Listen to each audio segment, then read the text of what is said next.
Le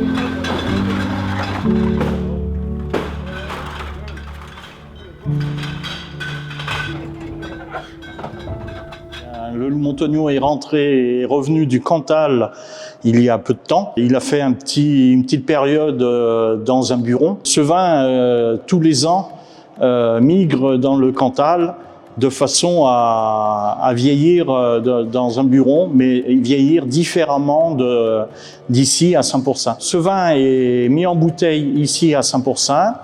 Il est emmené, il est transporté dans le Cantal. Et en même temps, les vignerons vont donner un coup de main, les compagnons vont donner un coup de main pour le déposer et l'empiler dans les burons dans le Cantal. Parce que ce buron est vraiment isolé, il est au milieu d'un pré, et donc on n'a pas accès avec du matériel déjà. Et c'est pour ça que ce vin vieillit différemment là-bas, parce qu'il est vraiment au calme. L'hygrométrie est idéale, il est à 1000 mètres à peu près d'altitude et c'est ce qui fait un vieillissement différent par rapport à nos vins ici, là, à Saint-Pourçain. Alors on s'était rendu compte de ça parce que c'était un restaurateur qui habitait là-bas dans le Cantal et qui nous disait tout le temps, mais je comprends pas, quand je déguste le vin chez moi et quand je le déguste chez vous, avec la même cuvée, je le trouve différent. Et donc, on avait fait un essai chez lui, dans sa cave, et on avait déposé déjà quelques bouteilles, et on s'était rendu compte, en effet, que le vieillissement était différent. Ça ralentit le vieillissement, du coup, le vin est beaucoup plus rond, beaucoup plus souple, mais il garde complètement ce côté fruité, quoi.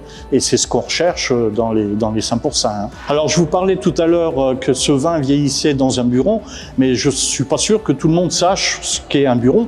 Un buron, dans le Cantal, c'est comme une maison qui est toute en pierre, en lauze, bien sûr, qui est à moitié enterrée, qui est dans le sol, quoi.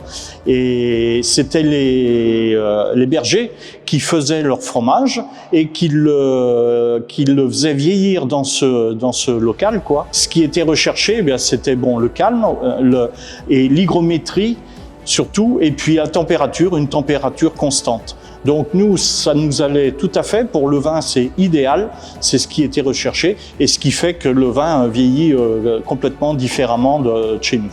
Donc la journée du loup montagneux commence très tôt puisque dès 6 heures du matin, on démarre plusieurs vignerons, une quinzaine ou une vingtaine de vignerons. On a environ 2h30 de route. Le camion qui transporte le loup montagneux que l'on va déposer dans le buron est déjà parti, lui, depuis 1 heure avant. Et on arrive vers le buron, donc à l'entrée d'un champ. Il faut ouvrir la barrière et puis là, on a environ 100 mètres à faire, 100 ou 200 mètres à faire dans le pré jusqu'au buron. Le buron qui est fermé, il a une grosse pierre devant la porte pour que personne puisse rentrer et nous voler éventuellement les bouteilles. Cette année, bien, surprise, parce que le champ était tout blanc. Pour nous, c'était la première gelée blanche, parce qu'ici, il n'avait encore pas gelé. Avant de commencer, bien, il faut prendre des forces. Donc, on commence par un bon petit casse-croûte, saucisson, charcuterie, et puis, bien sûr, on goûte en avant-première le loup montagneux qu'on emmène dans le buron pour s'assurer qu'il est bon, quoi. Donc, on sait qu'il est bon. Comme on dit, c'est le contrôle qualité. Donc, tout au long de cette journée, on fait des contrôles qualité. Donc, c'est le côté convivial de la journée. Donc, et puis, il faut se mettre au travail. Donc, le camion s'est mis en place juste à la porte du buron. Et puis, on se passe toutes des caisses de 12 bouteilles. On fait la chaîne. Et puis, parce que on est obligé de se passer comme ça, de main à la main, les bouteilles. Parce que on peut pas. Ce buron est vraiment petit. Enfin, la porte d'entrée est vraiment petite, et donc c'est pas possible d'accéder avec aucun matériel. Et puis il faut empiler le rouge d'abord, souvent parce que c'est là où il y a le plus de bouteilles. Et puis après, on met le blanc aussi, qui reviendra lui aussi en même temps que le rouge, 1 an ou 2 ans après, ça dépend. C'est assez, on va dire, pas fatigant, mais il y a de la main d'œuvre, il faut y aller, hein, parce qu'il y a beaucoup de bouteilles à se passer de la main à la main. Une fois qu'on a mis en place le Lumontonio qu'on veut laisser là-bas pendant 2 ans, il faut ramener l'autre. Donc on fait le sens inverse. On dépile le Lumontonio d'il y a 2 ans et puis on se les repasse et on les remet dans des box de 600 bouteilles dans le camion, voilà, et donc ça sera sur le chemin du retour, comme ça. Une fois que le travail est fait, que toutes les bouteilles sont en place, on remet bien sûr, on referme notre porte bien précieusement et puis on a notre éleveur là-bas qui vient reposer une grosse pierre, cette fameuse grosse pierre devant cette porte et là, ça y est, le Lumontonio peut vieillir tranquille, au frais, au calme et puis avec une hygrométrie vraiment idéale pour le vieillissement.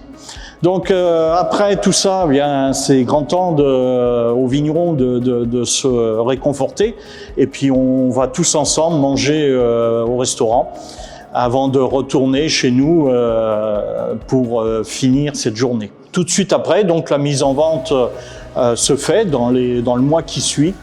Et donc vous pouvez découvrir à ce moment-là les nouveaux millésimes du Lumontonio. Voilà, ce Lumontonio, il est vraiment fait pour accompagner, comme pour le rouge, les viandes rouges, parce que c'est un assemblage gamme Pinot, et donc c'est vrai que il va très bien avec des viandes, des grillades, ou alors des viandes comme en sauce, etc., quoi. Le blanc, lui, on peut le boire en apéritif, parce qu'il est très sur le fruit, on retrouve beaucoup le chardonnay et le tressalier, quoi. Et donc en apéritif ou alors en entrée après, souvent ça peut être avec une charcuterie, mais très bien aussi avec des fruits de mer, mettons, parce que le blanc accompagne toujours bien les fruits de mer. C'est un vin qu'il faut soit conserver encore quelques années, tout ça, ça dépend si vous préférez des vins qui sont plus souples encore. Donc pour le rouge, c'est selon le goût de chacun, mais on peut le conserver encore quelques années sans problème. Le blanc, il a déjà 1 an, un peu plus d'1 an, et c'est vrai que autant le consommer presque tout de suite, de façon à garder ce côté frais, ce côté fruité, et puis un peu de peps, quoi. Et moi je conseille plus de le consommer dans 1 an après ou grand maximum 2 ans. Ce vin est disponible, il est en vente ici chez nous depuis quelque temps.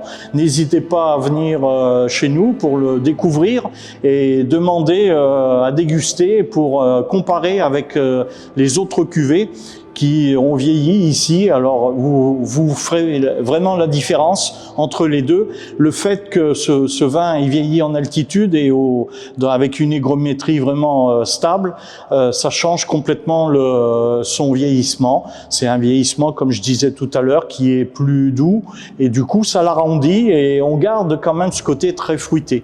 Et c'est très intéressant.